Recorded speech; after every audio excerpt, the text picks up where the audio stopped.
Let's move to the next part here about the Trump prosecutor, Fani Willis. We've brought you guys some of the updates, but this one in particular, it's pretty big. Let's put this up there on the screen. So Fani Willis, who is the prosecutor in the state of Georgia, who has brought that case against Trump, which honestly was one of the strongest cases against Trump because election law is totally governed by the individual states where they're prosecuting him for interfering in the election. Well, it turns out that the special prosecutor who she hired, Nathan Wade, in November of 2021, she has now admitted after divorce filings in his personal case have come to light that she did have a, quote, personal relationship with that prosecutor that she hired in the Trump Georgia case. Now, the critical part of this, Krystal, is not the affair and the personal relationship that she had with Mr. Wade. It's the fact that the state of Georgia has paid him nearly $650,000 for his work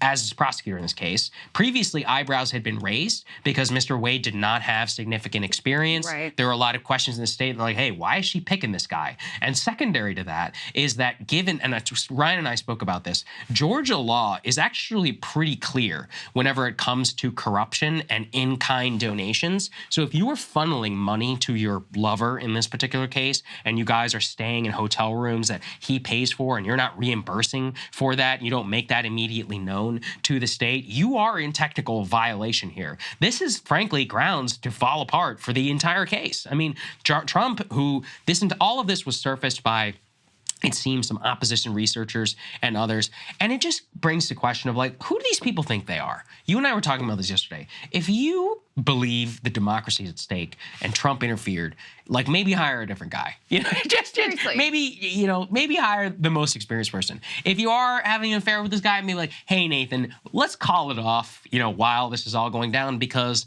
even the appearance of this, if it ever got out, it would look really bad. Yeah. And lo and behold, it looks really bad. It could even be grounds for a challenge. I mean, it very easily could. And then in the court of public opinion, this is all Trump needs. He'd be like, you are just, you're accusing me of corruption. You're coming after me for breaking the law. Look at you. And this is all anybody needs to discredit the entire case. It's like these people, I really believe that they have such arrogance and they think they're defending the law by being above the law, that they think they're like imperial princes who just shouldn't be subject to the same problems as the rest of us. And in that way, they're just as bad as Trump. They're just as bad in the mindset that they occupy to conduct themselves in this manner as supposed public servants. It is genuinely hard for me to wrap my head around because, like you said, I mean, yeah, sure, the people who are coming after you for this are bad faith and they would be looking for anything to tear this case apart and tear you apart, etc. You should absolutely know that going in. Right. Like, be as squeaky clean as you possibly can. And yeah, they're still going to come after you and try to tear your character apart, but don't hand them the hammer that they can use to destroy you.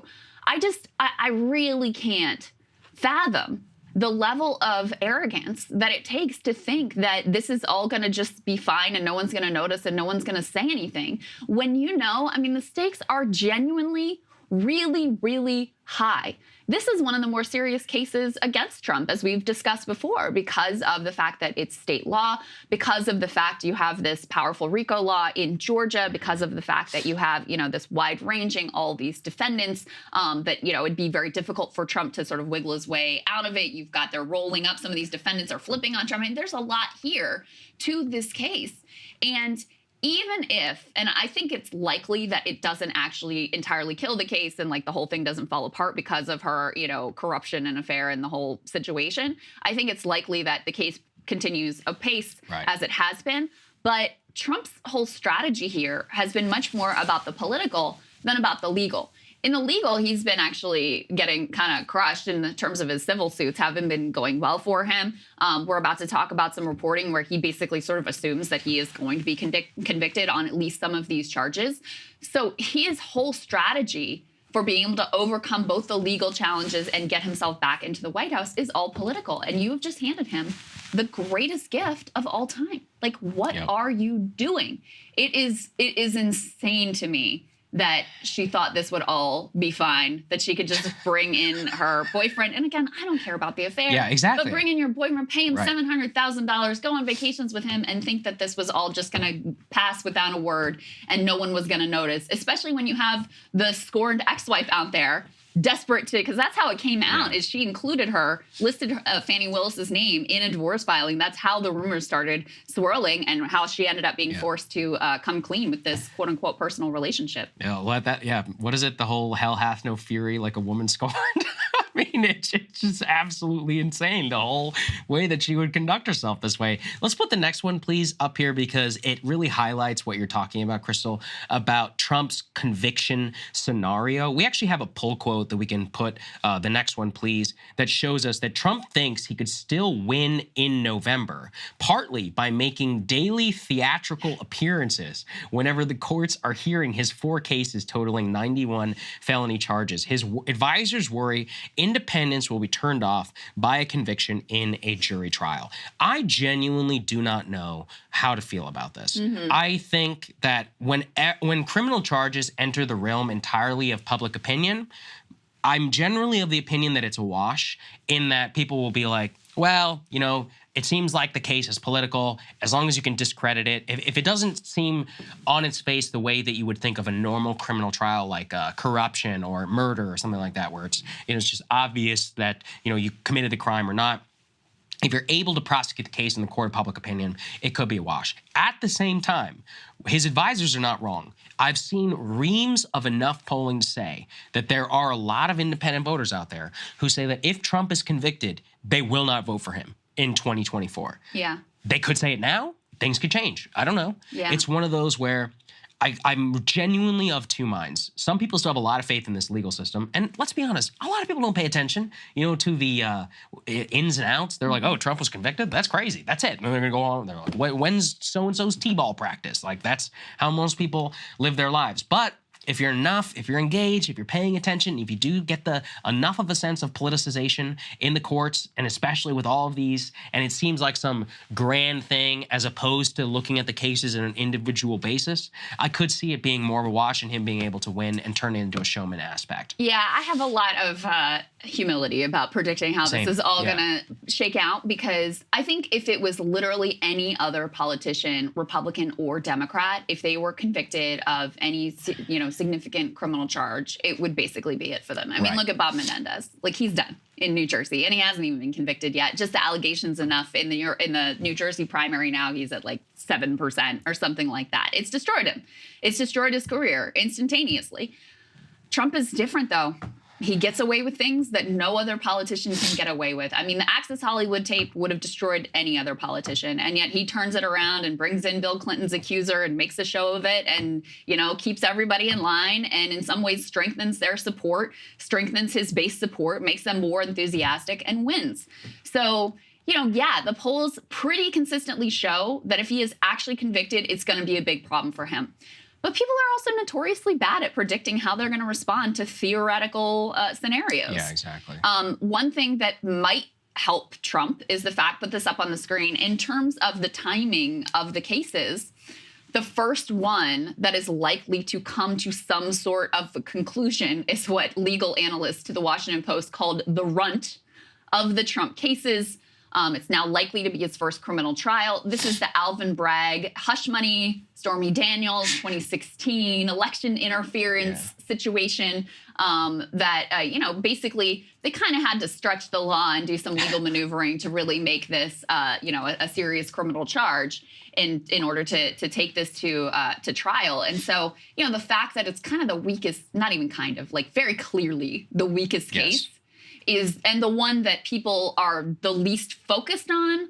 You know, what most people who hate Donald Trump, like the thing that they hate is January 6th. And even the documents thing is about his just total impunity and flouting the rules and doing whatever the hell he wants, whenever the hell he wants it. It goes more to the core of what people really hate about Donald Trump.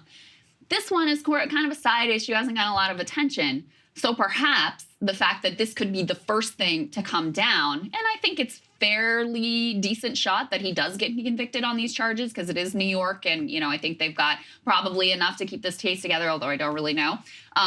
But I do think the fact that this one goes first, maybe that's also another advantage for him, where he's able to spin it as just political. He's able to make that case, and then he's able to just sort of transfer that to the other more serious charges. The flip side of that is, I argued at the time, is like you were saying, Saagar, people aren't really paying that much attention to the ins and outs. If you think Donald Trump is a criminal, you think he's a criminal, you don't care if it's like Al Capone getting caught on tax evasion, you think he deserves to be hit with charges and be convicted in front of a jury of his peers. And so, you know, whether the details are as core to your concerns about him or not, you probably just feel like, yeah, the guy's a criminal. He got caught. He's finally facing some accountability, and that's a good thing. Yeah, I could see it the both ways. I'm inclined on the New York case just to say that because they literally had to stretch. Listen, we covered it a lot at the time. People want to go and to look. I think we had Brad Moss on to talk about that, about the the statute and the way it had all been stretched. I think we both agreed that this was clearly the weakest criminal case against Trump, and that it is clearly the most like capital P political. And so yeah, for him, I actually think it's a huge victory to have this one go first because, like you said, he can easily cast them. Now, listen, we could see it the other way too. He's a convicted criminal, and at the very least, one thing we have to do sometimes is take this outside the realm of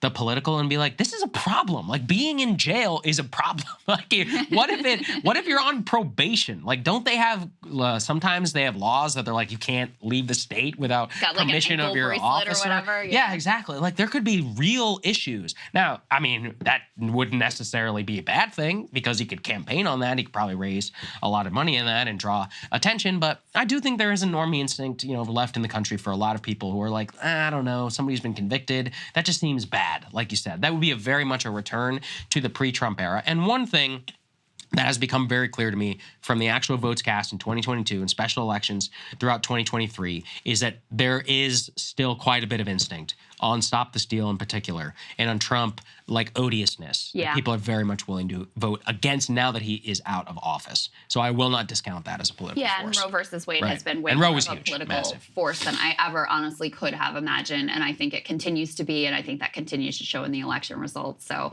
I don't know. It's crazy. I have no idea how all of this is I could, like you said, Saagar, depending on the day, sometimes I'm like, oh, there's no way Biden wins. And other times I'm like, yeah, but, you got these trials, like people are just kind of ignoring that this is all going to come down.